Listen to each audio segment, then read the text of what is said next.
really is. He still didn't believe me, but believe me, it is, okay? So I appreciate you all being here, and I really appreciate, thank you, honey. I really appreciate Indiana. I really appreciate it. But there was a tremendous line, and they started assembling it, and it was on Fox, and it was on all of them, CNN, but it was a huge line, and I'm not sure. It might be for the 7 o'clock speech, but it was this tremendous line, and they met a few young guys that were definitely, it was Cruz. Cruz was like, you know, oh, this guy, the liar. That's why we call him Lion. We call him Lying Ted. We call him Lying Ted. I never said. Did you know that Donald Trump wants to raise your taxes by 40%? And the guy said, no, he doesn't. Did you know that he's in favor of Obamacare? No, he's not. But I mean, and when he said it, he meant it. This guy knew. And it was very, and you know, he actually said, how's your loan doing at Goldman Sachs? That was, I thought, the cool. Now, is that guy here with the sunglasses? I don't know if he's here or 7. But whoever he is, I thought he was very cool. I thought him and his friends, because they're not going to be buffaloed by lies. By lies. You know, I wrote down some of the things this guy was saying, Cruz, and it's just unbelievable that I was going to raise taxes. I have the biggest tax cut of anybody running for office by far. And in fact, if there was one criticism of my tax plan and policy, it was that I lowered taxes too much, okay? And he said, it's true. I was the one, the Wall Street Journal said, we can't afford that much of a tax decrease. And I have Cruz saying, he's going to raise your taxes 40%. It's unbelievable. Lying Ted. It's unbelievable. It's unbelievable. He made a statement that Donald Trump doesn't intend to build a wall. Believe me, folks, we're building the wall. Believe me. Believe me, we're building the wall. We're building the wall. No, we're building the wall. We have no choice. Do we have a choice? We have to.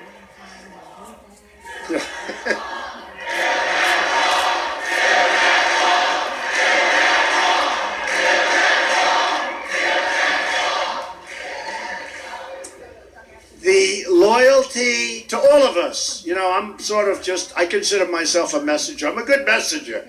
I mean, I've been doing this for 9 months. These other guys have been doing it for 35 years. You know, we're boom, boom, boom. We're knocking them out, you know, like cornflakes, right? But honestly, the whole thing, it's a movement that's going on. And it's, you know, I call it a movement to competence because a lot of it's common sense. It's like getting into a great school. Often, if you like apply to Harvard or you apply to the Wharton School of Finance or you apply to Stanford or you apply, it's really hard to get in. But once you're there, it's okay. It's sort of like much easier. It's hard here to do what we're doing, but we have a mission all together, and we're going to straighten it out. We're not going to make deals like they made with Iran, where we're giving $150 billion. We get absolutely nothing, and now on top of everything, I've been saying it for a long time, you see what's happening in Iraq. It's imploding. Iran goes in, takes it over. They won't have to fire a shot. And they've been trying to do it for decades and decades and decades. And you won't have to fire a shot. We handed it to them. Should have never been there. Should have never gotten out the way Obama got out. How about that? Takes everybody immediately and announces the date. Now the enemy said, there's no way he's moving that date. Turned out he was right. And that's why I say we have to be unpredictable, especially militarily.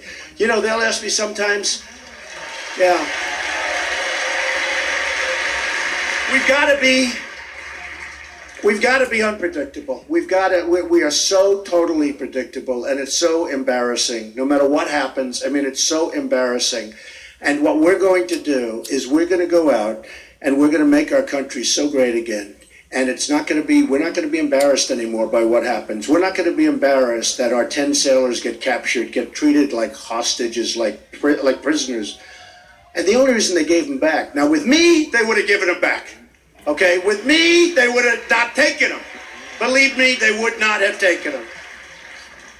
But the only reason we got them back is because in 2 days, the money was supposed to start flowing into Iran. And you look at what's happening, and you look at how sad it is, and that we didn't get our prisoners, the original 4, and there's actually another one over there, by the way, that nobody even talks about. but that we didn't get our 4 prisoners back before we started negotiating years ago is a disgrace. We should never negotiate under circumstances like that. Never. Never.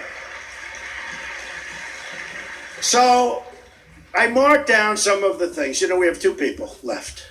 One is Kasich, nice guy. Now, they made this stupid deal. I mean, anybody in business would not have made the deal. And by the way, since making the deal, their numbers tanked. It was stupid. It's politicians making deals. They're politicians, they're making deals. I mean, how stupid is this deal? And while I assume they didn't ink it, I still say before the ink was dry, it was violated by both parties, right? Politicians, this is what we have. These are the people that negotiate for us. These are the people that are giving us and giving away trillions and trillions of dollars. This is why we have deficits that are 19 trillion, and it's going to be 21 trillion very, very soon, you know, with that really dumb omnibus budget. And you look at what happened with that. Then he picks Carly. Carly's perfectly nice. By the way, she fell off the stage the other day. Did anybody see that? And Cruz didn't do anything. Even I would have helped her, okay? No, it's true. It's the weirdest thing. They just showed it to me coming in. I said, no, I didn't see it. They just showed it to me. And I said, wow, that's really cruel. She fell off. She just went down. She went down a long way, right? And she went down right in front of him, and he was talking. He kept talking. He didn't even look like... That was a weird deal. Man. And then they were both talking. She was talking from the back, and he was talking from there. They both talking. That's a weird... But that was unnecessary, and it was a bad thing to do. And, you know, I said he set a record. First candidate in the history of this country who has no path to victory, who can't win, and he picked a vice presidential candidate. That's hard. And you've got to give her credit for accepting it. She said, I'll accept it, even though there's no chance of winning. I mean, it's a weird deal. But, you know, you have so many different things. And I love seeing all of those people online. And they were there from 6 o'clock to Fox and CNN. They're all saying from 6 o'clock in the morning. All that big line, that big, huge line, thousands and thousands of people. And even here, there are thousands of people outside that wanted to get in. You people know real estate a little bit better. Congratulations. Look at the people in the front row. Pretty good, right? Pretty good. Pretty good. But I look at the difficulty of politics. I mean, you know, I've been doing this for a fairly short period of time. I've never seen lying and deception and all of the things like this.